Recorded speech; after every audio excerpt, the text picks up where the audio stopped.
Kapre Forest Encounter. They say you don't go into the forest past midnight. That's what the elders always warned us. I thought it was just another old superstition meant to scare children into obedience. But I know better now. I should have listened. It started as a dare. A stupid, reckless dare. My friends and I were gathered by the riverbank, our laughter echoing through the thick trees of Baranai Solo. It was my cousin, Ayang, who suggested it. Bet you won't last an hour in the woods alone, he taunted, his smirk barely visible in the dim glow of the moon. I scoffed. An hour? That's nothing. Make it 2. They hooted and jeered, calling me brave, calling me foolish. But I had something to prove. Growing up, I always prided myself on not being afraid of the stories that wrapped themselves around our town like vines. The Aswang, the Tikbalan, the Kapre monsters whispered about by candlelight. They were just stories. Or so I thought. I stepped into the woods, flashlight in hand, heart steady. The trees loomed above me like silent sentinels, their branches thick and tangled, blocking out the sky. The deeper I went, the heavier the air became, damp and tinged with the scent of burning leaves. That was the first sign, but I didn't know it then. Minutes passed. Then an hour. I sat on a fallen log, arms crossed, waiting for time to crawl by. The silence was eerie, pressing in like a physical weight. The usual sounds of the forest chirping crickets, rustling leaves had faded. And then I smelled it. Thick, cloying smoke, laced with something sweet, something sickening. Tobacco. But not the kind you'd find in stores. No, this was older, earthier, like it had been burning for centuries.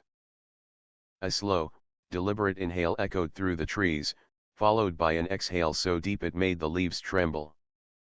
I turned, my flashlight flickering. My hands were shaking now, though I told myself it was just the cold. And then I saw him. Perched on the thick branch of a bale tree was a shadow darker than the night itself. The glow of a massive cigar illuminated his face, if you could call it that. His skin was ashen, rough like tree bark. His eyes burned like embers, watching me with an amusement that sent a chill down my spine. A Kapre? I should have run. Every instinct in my body screamed at me to flee, but my legs refused to move. His gaze pinned me in place, a predator playing with its prey. Brave little human, he rumbled, his voice like distant thunder. What brings you into my home? My throat was dry. I swallowed hard. I was dared. Just a game. His laughter was slow, deliberate. A game. He exhaled another plume of smoke. How amusing. Tell me, do you know the price of trespassing? I shook my head, barely able to breathe. He tilted his head, considering me. Then, with a grace unnatural for his size, he leaped from the tree, landing soundlessly before me. The ground trembled under his weight. I could see him fully now, massive, towering over me like a god of old. His presence was suffocating, as if the very air bent around him. Once, long ago, a man stole from me, he mused. I plucked out his eyes so he could never see the treasures he coveted. Another mocked my existence. I took his voice, so he could never spread lies again. And you? He leaned down, so close I could smell the ancient earth on his skin. What should I take from you? Terror gripped me, more real than anything I had ever known. Please, I whispered. I didn't mean any harm. The Kapre considered me for a long moment, his ember eyes flickering. Then, to my utter confusion, he sighed. You are young, he said. And foolish. but not cruel. He took another drag of his cigar. Go. I blinked. What? Before I change my mind. He didn't have to tell me twice. My legs found their strength, and I ran.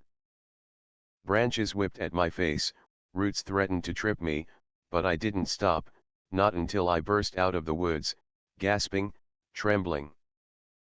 My friends were waiting, their laughter dying when they saw my face. "Dude, you okay?" Ayong asked, concern laced in his voice. I opened my mouth, then closed it. How could I explain? They wouldn't believe me. Hell, I barely believed it myself. So I just nodded. Yeah. I just need to go home.